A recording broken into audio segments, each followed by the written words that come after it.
Now, if you don't know me, I'm pretty big on Bible prophecy, and I don't do a lot of sermons on Bible prophecy. I just do one every now and then. Um, my object in preaching to people is to reach the hearts of people, to build faith. I like to build faith and encourage people's hearts and point you to where you need to go, to Jesus. Amen. Amen. But today I want to speak to you about the sound of the trumpet. Can you stand with me as we're going to go to the word of the Lord? Back in the day, everybody used to bring their Bibles, and we didn't have PowerPoints, and we all opened our Bibles, and then they came at apps, and then people like me put everything on the screen, so y'all don't need to do nothing. Praise God, praise God. But the day is coming when there won't be electricity sometimes. Keep your Bibles. And I like this one now. My new Bible has a large print. So if my glasses break, I can still stand back and read it perfectly. We're going to go to Jeremiah chapter 1, verse 1 and 17 to 19.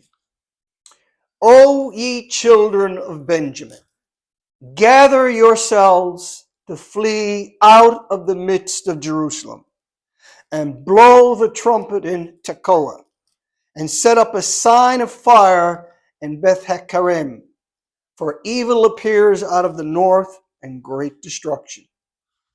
Verse 17, also I set watchmen over you, saying, hearken to the sound of the trumpet. But they said, we will not hearken. Verse 18, therefore hear. Now this is God calling the assembly of his creation together as a witness in the courtroom of God. Listen up, universe. Therefore hear, ye nations, and know, O congregation, what is among them. Hear, O earth. Behold, I will bring evil upon this people. Now that doesn't sound like a loving, forgiving, gracious God, does it? We'll get to that. Trust me, we'll get to that. I will bring evil upon this people, even the fruit of their thoughts, because, this is it, because they have not hearkened unto my words, nor to my law, but rejected it. Why don't you pray for the word? Oh God, thank you for your word. You have confirmed what you wanted to have us to hear today. Lord Jesus, thank you for giving us discernment. Thank you for giving us ears to hear what you have to say. And let us taste your word. Taste and see that you are good. And let your word come in and abide with us. Yes, Jesus. And become a part Abide of with the us. fiber of our being. In Jesus' name. If you can say amen, you can be seated. Now that statement, I put the first verse in there particularly, just let me go back to that. I put that first verse there and because I want to point out that signal fires, that's the way they communicated back in those days. Trumpets, signal fires, and they did it on mountaintops because you can see, obviously you can see for miles a signal fire on a mountain. You can go to this place, Beth Hakerem today. It's actually, back in those days, it was on the outside, the outskirts of Jerusalem. Well, right now it's just a neighborhood of Jerusalem because it's been so urban sprawl. Okay, and the trumpets and the beacon fires could be seen and heard for miles. So that's what was going on here in this first verse. Okay. Now, while we're on the topic of trumpets, trumpets were used by all nations throughout all history. And in the Bible days, God used trumpets to call the assemblies, to call meetings when he was forming the nation, brought them out of Egypt through the wilderness area. They used trumpets to call them to assemblies and meetings, to signal journeys throughout the wilderness, to announce feast days, holidays, and special days. They would blow certain trumpets and certain sounds. And in wars, as a war alarm and as a warning. And signals were used Trumpet signals were used in battle to perform maneuvers. Attack, there was a certain sound for an attack. Retreat, a certain sound for a retreat. Hunker down, certain sound for that. Flank left, flank right, or company A, go this way. There are all kinds of different trumpet sounds. We don't get that today because we got this thing called two-way radio. Overwatch. You know, and we got these drones in the sky watching over us and all this stuff. But they had to use those techniques back in those, and they were very effective. Very, very effective. They were still used in the 20th century. Korea and Vietnam, I can recall a story of a Korean War veteran from the British Army when they were surrounded in the nighttime and the Chinese poured over the border in to support North Korea. He said it drove him mad. The maddening sound of the trumpets, the bugles. Now they have smaller trumpets called bugles. So they had bugles. In Vietnam, the Viet Cong used bugles all the time. Vietnam vets would be a hair-raising sound on the back of your neck. In the middle of the night, you hear these bugle calls from throughout. You know, if you're in an encampment and you're preparing for the night, they would hear that. So they're still used today on drill grounds and parade grounds. So when a bugle would sound, companies would do this, do that, and listen to commands. But I want to get back to the Bible. And so blowing a trumpet, the most important function of blowing a trumpet in the Bible, they're all important, but the most important was as a warning or an alarm of an enemy invasion. Because without the sounding of the trumpet, an invader could quickly come in, seize land before an effective defense could be mustered. Therefore, without that sound, nobody would know and nobody would be prepared, and disaster would be the result. And the astute here just realized, well, that's the theme of the message. Pay attention to the sound of the trumpet. So to get to this point, I'm going to, I haven't done much in the way of Bible prophecies from this point for quite a while. So I'm going to bring you up to speed a little bit. Are we all okay with that? I'm going to bring you up to speed and warn you that the trumpet is sounding. Let it sink in. The trumpet is sounding, and I'm going to prove it to you. And it's sounding very loudly to whoever wants to hear it. If you don't want to hear the trumpet, don't listen. Go back and do your own thing. And so recent events in the Middle East in particular have the prophecy zealots excited. So I want to bring you up to speed. So here's a few headlines from this past month or so. Okay? For the past month or so. This one comes from Prophecy News Watch. I try to put the URL at the bottom. Europe is preparing for war, and they're not hiding it anymore. Okay? And that's from December 12th, 2025. You can't read that, I'll read it for you. They're doing something that hasn't been done in generations, preparing openly, urgently, and systematically for a major war on the continent.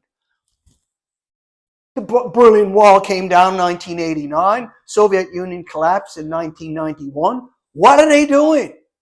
Why are they all preparing for war? They're not preparing for a major or a limited skirmish, not a border dispute, but a large-scale society-shaking conflict reminiscent of the First and Second World Wars. And that warning did not come from a fringe alarmist or prophecy zealot. That came directly from the head of NATO. The head of NATO is telling the Europeans, get ready for war. And the alliance must adopt, quote, a wartime mindset and be ready for a conflict comparable to the world wars of the 20th century. And when the top official responsible for Europe's defense uses that kind of language, it's not a slip of the tongue. It's a signal. So war is expected, and they're preparing for it. On the topic of war, from Christmas time, China is preparing to win a war on Taiwan by 2027, Pentagon report says. And it's the People's Liberation Army is aligning its forces to give the President Xi's military options to make a strategic, decisive victory in Taiwan by 2027. And that year has long been flagged as when Beijing would have built up enough resources to launch an invasion. Doesn't mean they will. They expect by that. Right now, what's the largest navy in the world? Nope. Chinese. The Chinese Navy has the largest surface fleet in the world. Doesn't mean they're the best. They aren't battle tested. But they have the largest. That means they can lose numbers and continue at the scrap. I don't need to tell you about the Israel, Iran, U.S. war. I don't need to bring that one up, okay? That has been front and center for a while, okay? The world is preparing. Global military spending. Global. Say global. Global military spending is surging. From this article, there are moments in history when numbers stop being abstract and start telling the story. The latest report from the Stockholm International Peace Research Institute does exactly that. A 2.9% rise in global military spending doesn't sound like a lot, but step back and the picture sharpens. Nearly 2.9 trillion has poured into defense in a single year. That's a ton of money, folks. And this is global. African nations are doing it. This isn't the big shots. NATO, US, China, Russia.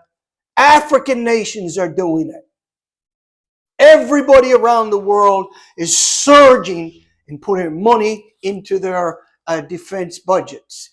It represents 2.5% of the entire global economy. And the signal is hard to ignore. The world is preparing, the article mentions, quietly but unmistakably for conflicts. These are not annual adjustments to defense budgets. They are huge generational shifts, unseen in decades, if not a generation. And while the world watches war, Bible prophecy is unfolding. Now, this is a video here, and you'll have to forgive me. I don't know if I have the volume up.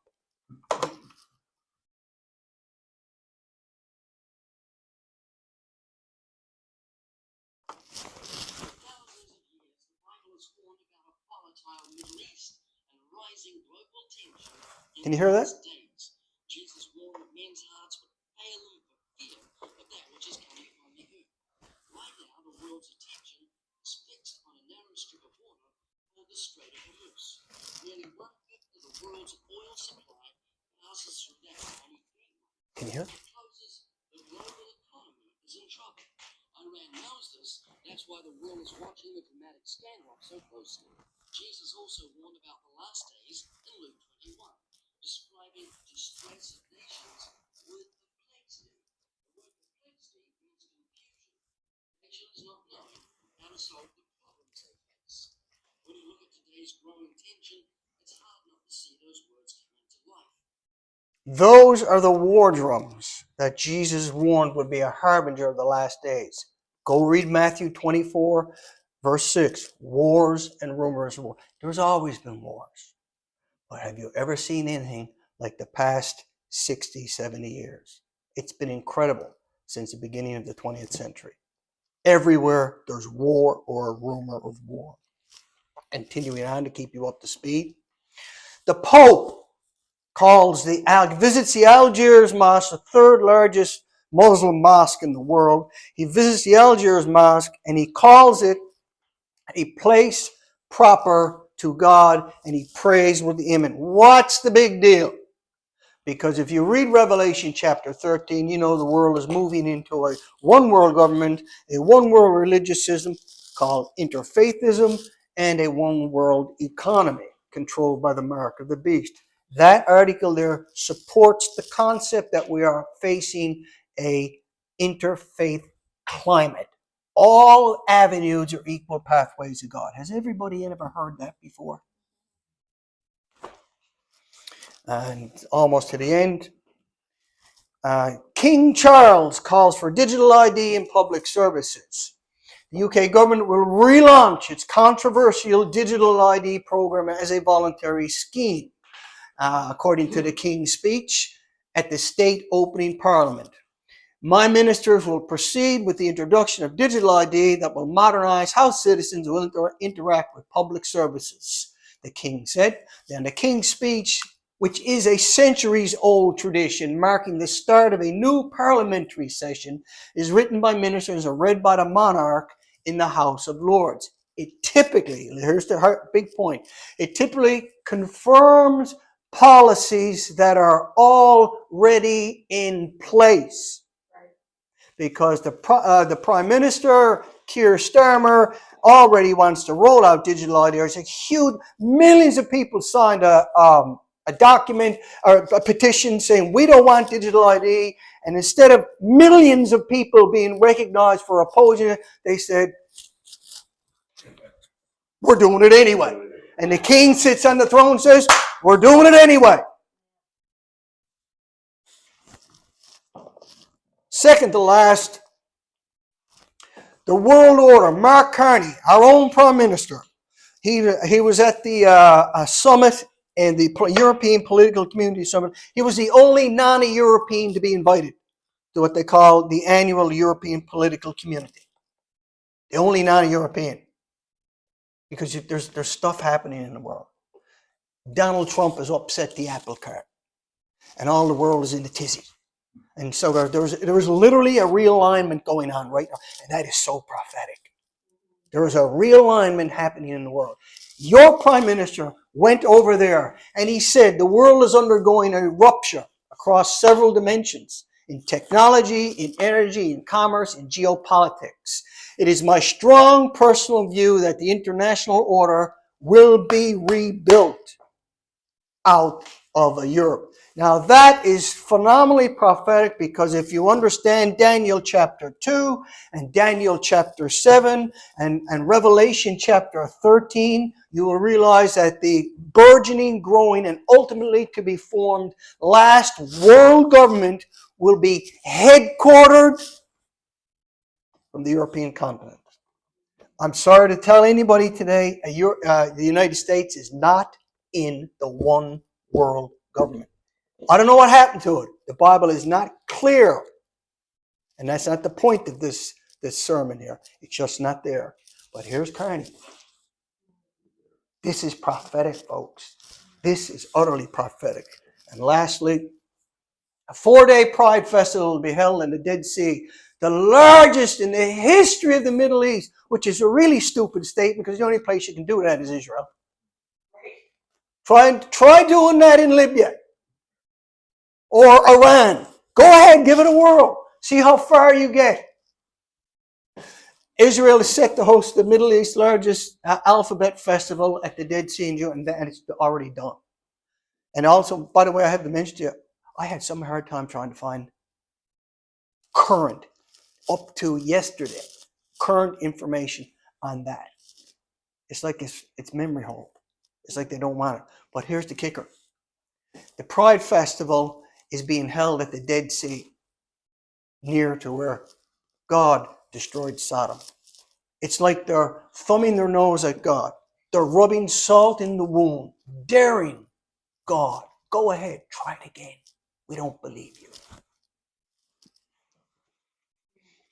Modern Israel is 78 years old last month. And this is where they are.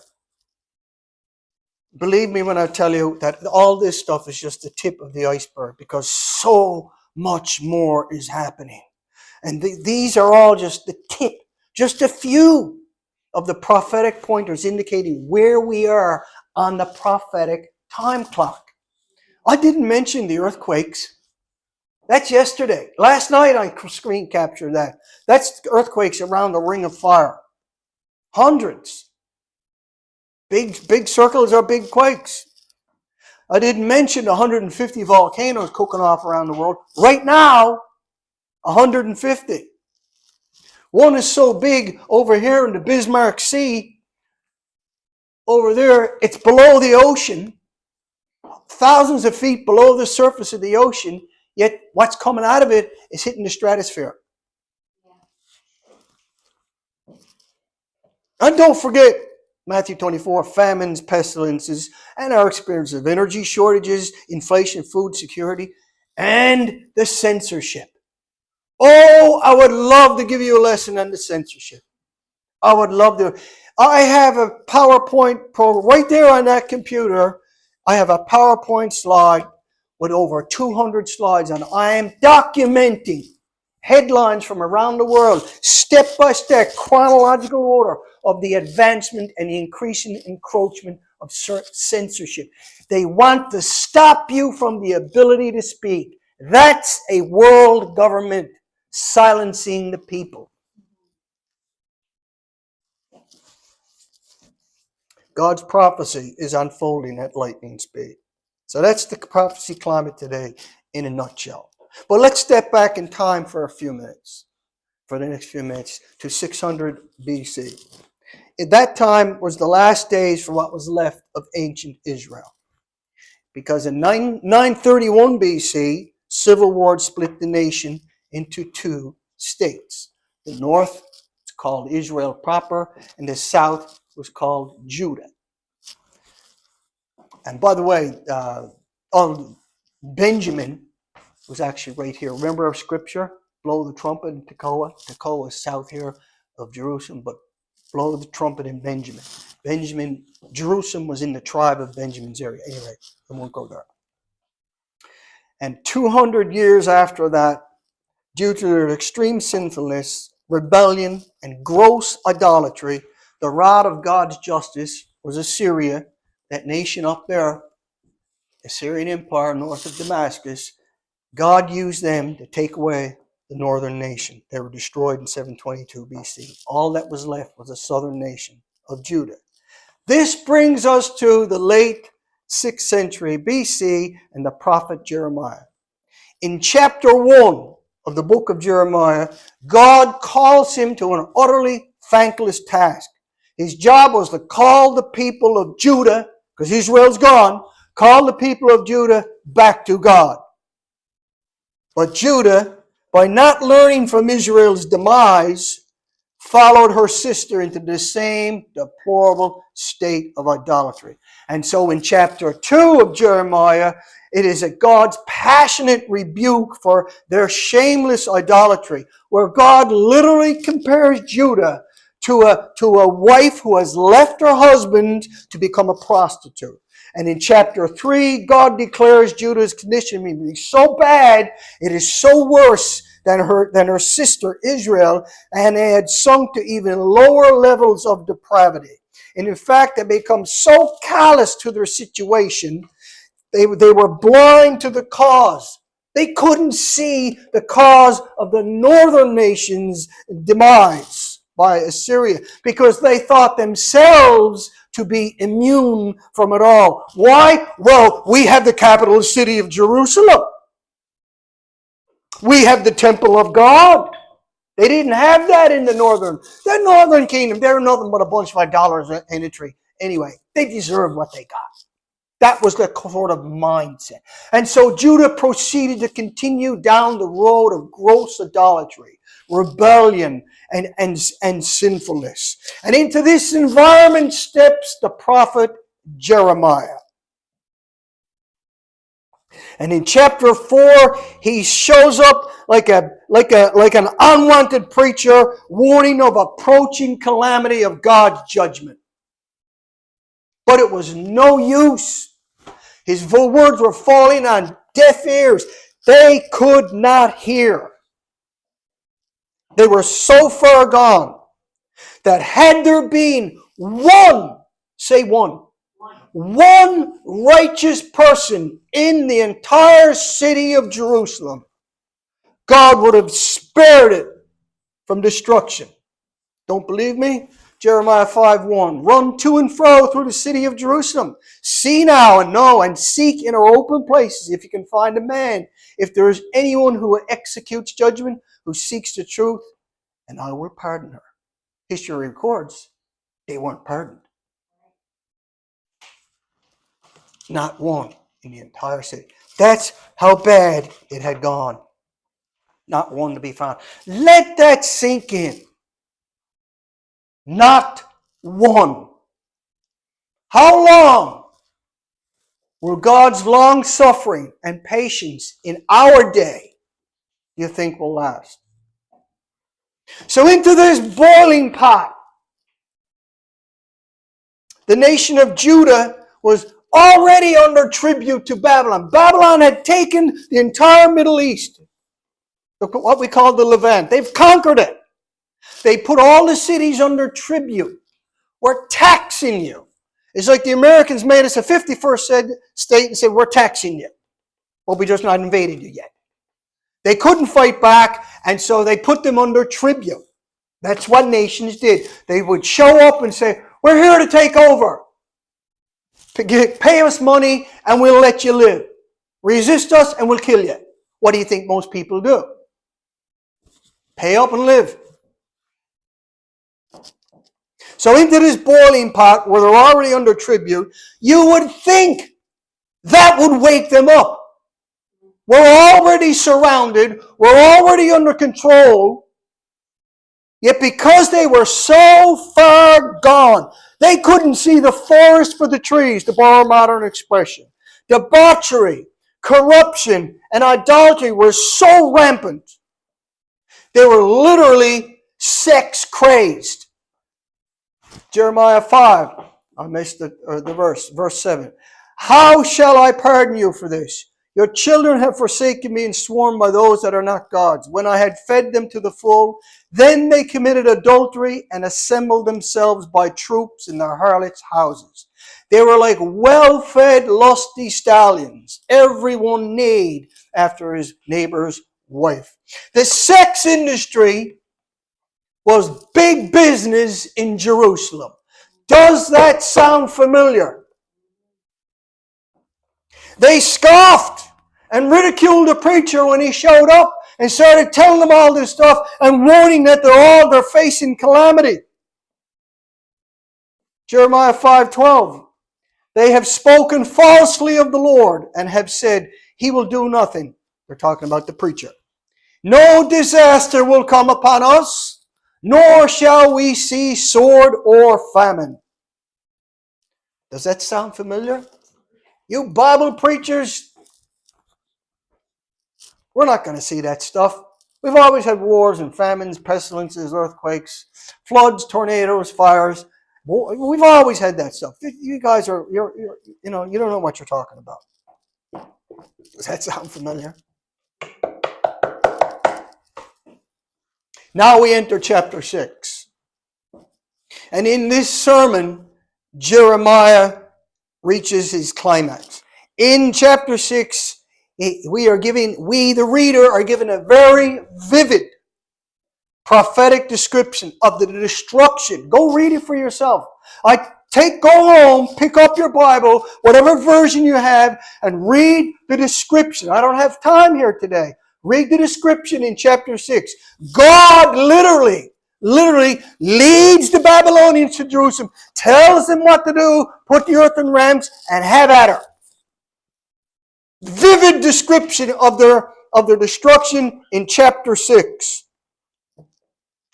Now I want you to remember that the Bible is a supernatural book, authored by a supernatural spiritual being. 1/3 of this book is prophetic by nature, and 2/3 of those 1/3 prophecies pertain to the times in which we live.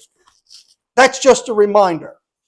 And so into this climate where Jeremiah is in chapter 6, by now King Nebuchadnezzar of Babylon has already subjugated the land. We're already under tribute. But King Zedekiah of Judah was as rebellious as anybody could be. And King Nebuchadnezzar in Babylon, he'd had enough of this nonsense. Okay, I'm fed up with this guy. He's not sending me his tribute. He was the one world ruler. He headed up the one world government. There's no nation stronger than him. He was the big cheese. He was the Donald Trump. Nobody's going to tell him what to do. And so the writing was on the wall, and the Babylonians began to mobilize. Pause here for a minute. Let's pause in this narrative. I want you to consider that the Bible says God is angry with the sinner every day. Psalm 7:11. God is a just judge, and God is angry with the wicked every day. Well, I thought he was a God of love and mercy and kindness. He'd forgive me and all this kind of stuff. It's his long suffering that delays his judgment. His love literally stays his hand of judgment. But do not mistake his long suffering for neglect. That delay is not indefinite. Well, I'm not wicked. Bible says he's angry at the wicked every day. I'm not wicked. There's a difference between wicked and being an average Joe who makes mistakes. Like me. You should see my neighbor. Oh, his wife and kids. Oh, man, compared to those people, well, I'm a saint. I'm definitely not wicked. They deserve what they're getting, not me. They're really a bad crowd. What saith the Scriptures? Romans 3. What then? Are we better than they? No, in no wise. For we have before proved both Jews and Gentiles that they are all under sin. As it is written, there is none righteous, no, not one. And the most famous quoted verse, Romans 3:23, for all have sinned and come short of the glory of God. There's not, yes, in our mind there are degrees of wickedness and sinfulness. Yeah, we can see that. And Adolf Hitler is a lot worse than a preacher of fallen. Everybody would agree with that. I mean, but in God's eyes, sin is sin. Because when he created everything, there was no sin. That's the way he's going to come back. It's going back to sinless state. The only solution for all have sinned and come short of the glory of God, the only solution for that dire predicament begins with repentance. Let's go back to Psalm 7, where God is angry at the sinner, the wicked, every day. But let's look at it in the New Living Translation, shall we? Psalm 7, 12-13, New Living. If a person does not repent, God will sharpen his sword. You can see God up there. The big old sword. You hear the sound. You ever sharpen a long knife, you hear that sound? He's sharpening his sword. He's getting ready for battle. He will bend and string his bow. He's getting ready for war. He will prepare his deadly weapons and shoot his flaming arrows. They were the worst. Arrow, get an arrow in your arm, that's one thing. Get a burning arrow in your arm, that's another thing. I didn't write this stuff. This is not me. I didn't write that. It's in your Bible. That's bad news. God's angry at the sinner every day. If he doesn't repent, he's getting sharpening his sword and getting his bow and arrows ready. But the good news, repentance changes that. It changes that. 2 Peter 3, the Lord is not slack concerning his promise, as some men count slackness, but he is long suffering towards us, not willing that you and me and anybody should perish, but that all of us, the whole lot, the whole kit and caboodle, should come to repentance. Much of modern Christianity has a lot of focus on the goodness and the mercy of God. Love, love, love, grace, grace, grace. And I have preached that to the nth degree, and I will always preach about God. I love talking about God's goodness, God's grace, and God's mercy. But the mercy and the goodness of God is just one side of His nature. The other side of God's nature is found in Romans 11:22. Behold, therefore, the goodness and the severity of God. What am I talking about here today? Pay attention to the sound of the trumpet. Is anybody listening? Am I just yelling and getting carried away there, throwing my arms all over the place? Praise God, I'm not tall enough to bang into that thing. Judah didn't listen. In fact, they refused to listen. It's not like, well, we got our wires crossed and we got to kind of jump there. She was on the phone to her grandson in Campbell River yesterday on the Wi-Fi. Well, however already does that. And she's going outside showing James, that's his name, showing James all the stuff, the chickens and all that, but it was all patchy and all breaking up and all that kind of stuff. The wires were getting crossed. She was getting a little further away from the Wi-Fi connection, you see, as she walked around where the chickens, and James wasn't getting it all. It was kind of all breaking up.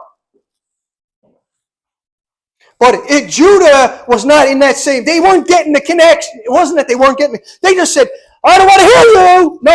No, I'm not listening to you. Jeremiah 6:10. To whom shall I speak and give warning that they may hear? Indeed, their ear is uncircumcised, and they cannot give heed. Behold, the word of the Lord is a reproach to them. They hate it. They have no delight in it. Throw it out. The nation is incapable of hearing the warning. Their ears are willingly plugged up. Then to add insult to injury, Judean society became openly hostile to the Word of God. Does that sound familiar?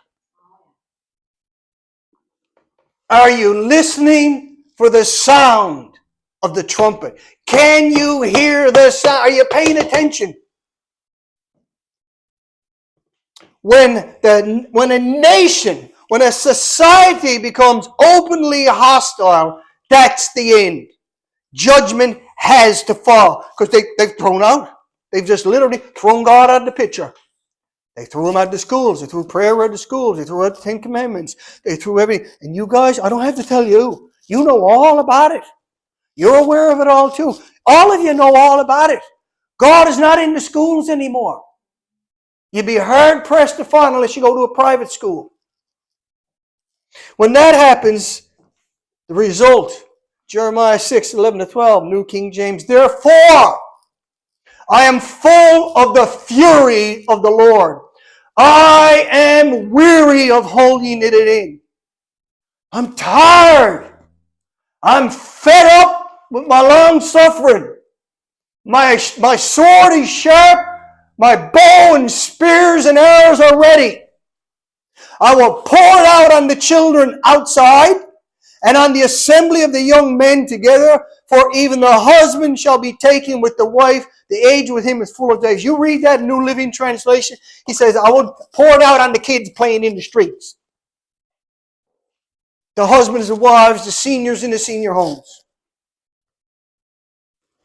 And their houses shall be turned over to others, fields and wives together, for I will stretch out my hand against the inhabitants of the land, says the Lord. This situation is so rotten. It is so corrupt. A desperate surgery is needed to excise the cancer. That even the children and the women and the elderly would suffer. That sounds unfair to our delicate ears today. But that's how serious God is. I didn't write this.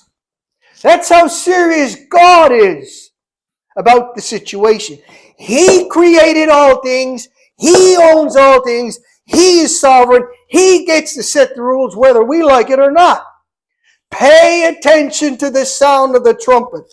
God's fury will soon be unleashed upon this world. The prophecies I tried to touch on you today are all doing this.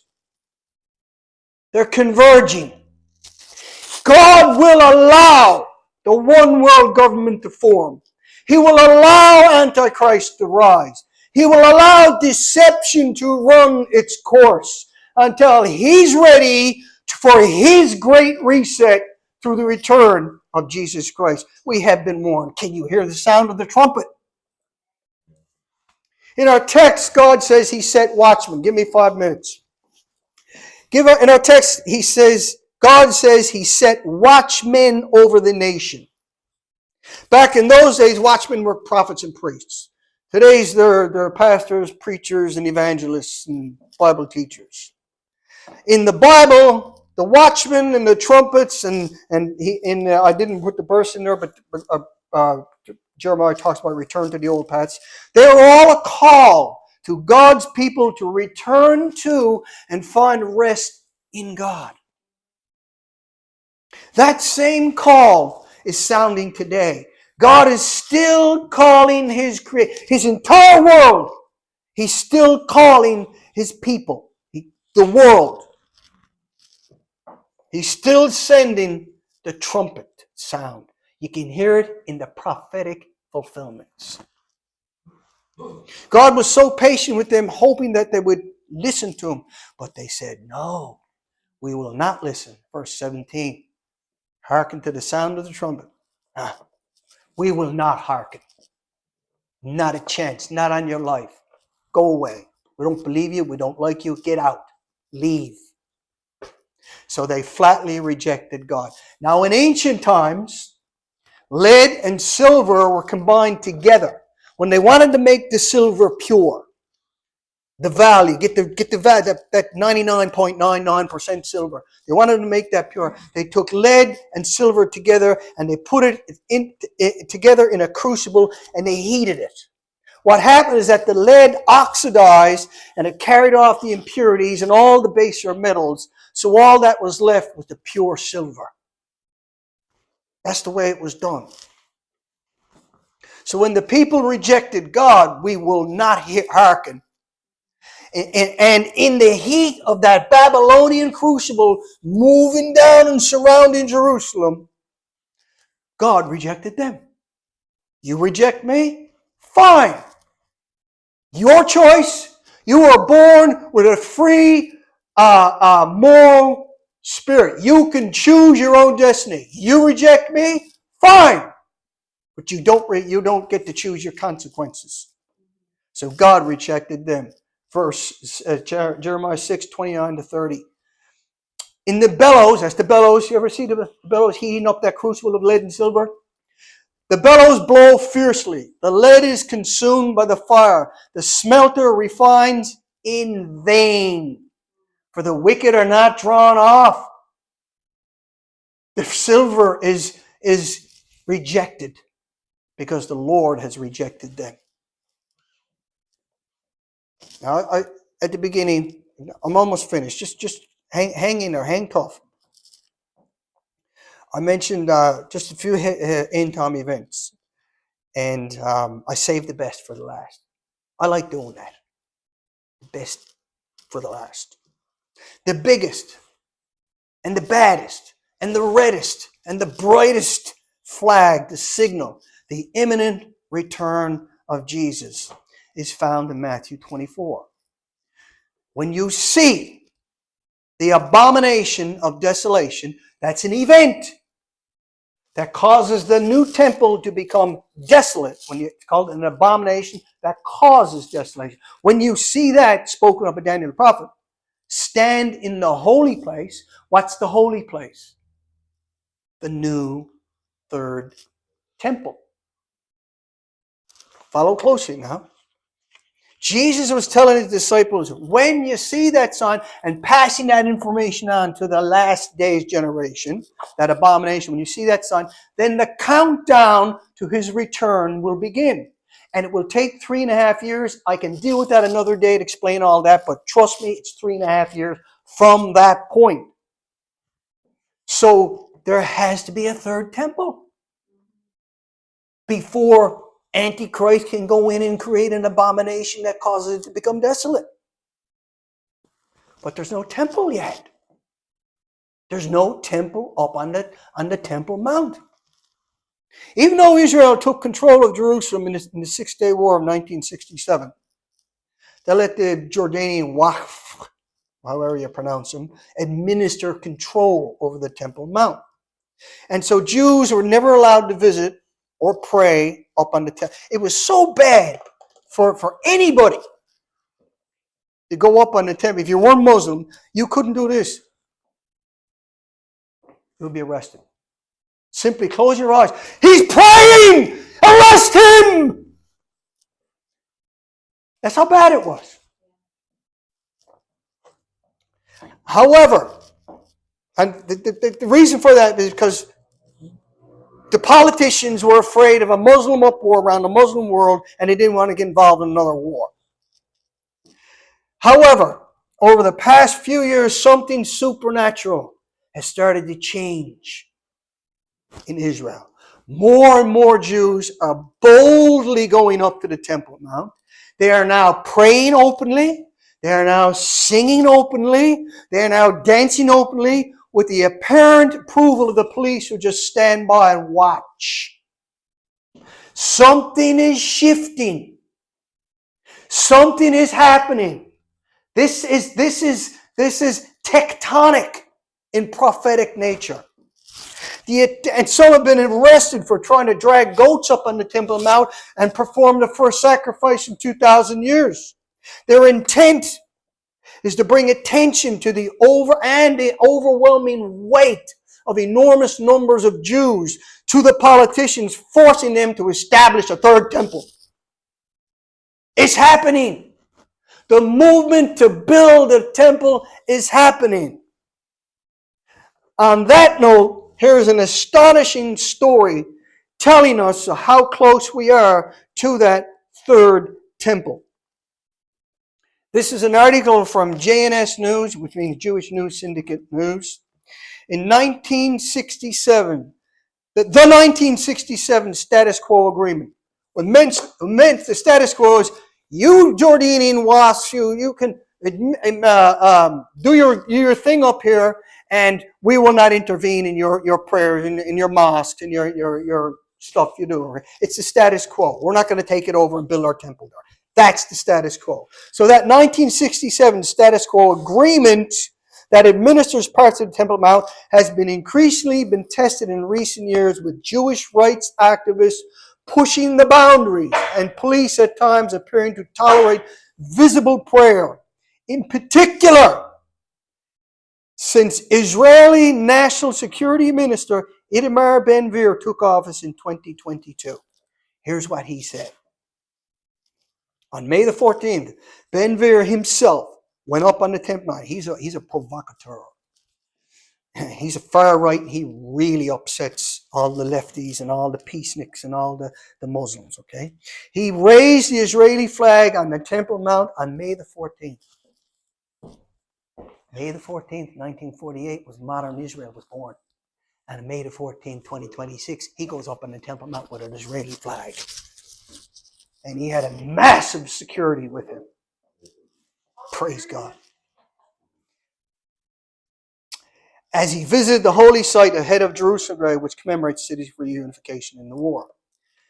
Here's his quote on X. 59 years after the liberation of Jerusalem, I raised the Israeli flag on the Temple Mount, and I can proudly say we have restored governments on the Temple Mount.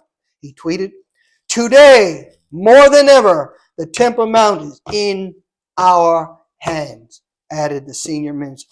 That's how close we are, folks. You better believe that the prophecy watchers are right. We are in the end time. Are you paying attention to the sound of the trumpet? Closing with this. God was fed up with the northern nation, took them away. He got fed up with the southern nation, took them away too. What they'd all done? Nothing different than what the world does today. He sent them prophets and judgments and warnings and plagues, and he sent clouds of locusts and earthquakes, and he sent all that stuff for hundreds of years, but nothing worked. Why? They hit the point of no return. On the bank of the American side of the Niagara River in New York, a sign stands guard. Large letters proclaim, "Danger, Niagara Falls, restricted area. Boating beyond this point is prohibited." Why? Because 3 miles downstream, the water current. Now this comes from the Weather Channel, an article called "Floodwaters Underrated Power." Because 3 miles downstream, the water current moves at 8 miles per hour. I think I can jog faster than that. And then it accelerates. Its force becomes that of an EF5 tornado. That's an article printed in May 21st, 2015. Half a mile before the falls, the rapids begin. The current there is 25 miles per hour. That current's pressure, not the current, the pressure in that current is equal to winds blowing at 790 miles per hour, faster than the speed of sound. If you're in the water in those conditions, you have no control. You are helpless, you are doomed. Your fate is sealed. It is the point of no return. You can't paddle back. You can't swim back. Nothing. And so it is the same for all repentant souls when the last trumpet sounds. Paul wrote to the Corinthian church and he said in 1 Corinthians 15:52, in a moment, that's an instantaneous twinkling of the eye, God will sound the last trumpet. For the trumpet shall sound, and the dead shall be raised incorruptible, and we shall be changed. That there, folks, is the end of human government. It begins, that's the beginning of the end. There's no second chance. It's not in the Bible. There's no third chance. When the trumpet sounds, the end has begun. Have you ever heard of SoundCloud? Yeah. Media streaming thing, SoundCloud. They have an advertisement. Never stop listening to promoting their whatever. Never stop listening to SoundCloud. Wherever you go, listen to SoundCloud. Always listen to SoundCloud. Put it on your devices, put it on your phones, put it on your computer, go to bed, listen to SoundCloud. Never stop listening to SoundCloud. You can listen to anything on SoundCloud. All your favorite music, all your podcasts, get it on SoundCloud. Always listen to SoundCloud. Never stop listening to SoundCloud. They say that listening to music is therapy. SoundCloud says that. The medical crowd would say the same thing. It is therapeutic. Therapy is a word for healing, for treatment, for cure. Like a prescription, shall I say. If that can be said and believed about music, and knowing the return of the Lord is soon to come, shouldn't we be heeding the prescription of the trumpet sound? Stand with me. The prophetic march towards the third temple. This is the flag, folks. I've been banging this drum for a long time. When you see the political will, the political yes, build the third temple, you're only 3.5 years away from the return of Jesus Christ. I can prove that in the Bible, but not right now. It's the biggest, reddest sign. So my question, are you paying attention to the sound of the trumpet?